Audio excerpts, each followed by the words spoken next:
वर्तमान पूर्व सरकार समय आप देखिथिबे जति सरकारी बाबू थिले समस्ते राज करुथिले राज्य को समस्ते सरकारी बाबू ही राज करुथिले राज करने साथे साथे आय बहिर्भूत संपत्ति मध्य पूरा ठूल करी पूरा माले माल होउथिले जहाँ को वर्तमान सरकार आयत करने बोली रेड मध्य करुछंती एक स्वागत योग्य पदक्षेप आ वर्तमान सुधा ए 14 मास भितर 77 कोटी रेड मध्य होईची आपण जानिथिबे एवं 202 कोटी रु अधिक आय बहिर्भूत संपत्ति जबत मध्य करा जाईची निहाती भाव में स्वागत योग्य पदक्षेप किंतु मु कहिबी सरकार जदि पारुचंती ए नूतन सरकार रे मध्य जो बाबू माने मालामाल होउचंती एवं जहार आभास मध्य मिलुची सेमानक ऊपर मध्य जो रेड करंते ताले संपूर्ण भाव में ए जो सरकारी बाबू मानकर जो पीसी नेबा पीसी कारबार है का ठकिबा घटना गुड़ा है एगुड़ा कंट्रोल को आसी पारंता आ केवल जे आक्रोशमूलक भाव में पूर्व सरकार जो माने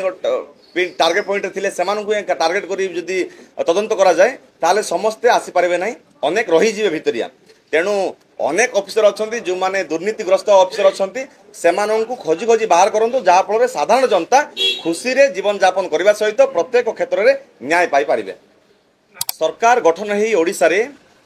14 मास होइछि किंतु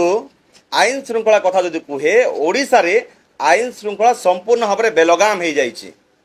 14 मास भितर 37,600 रु अधिक केस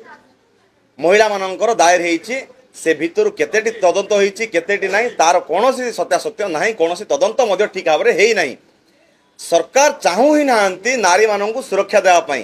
पूर्वरु मध्य आमे अभियोग करि आस्थुलु नारी मान एटी असुरक्षित अछंती नारी निर्यातना बढ़ीछि जहाँ आज पुनर्बार प्रमाणित हो जाइछि राज्य रे क्राइम एक्टिविटी जो देखिबा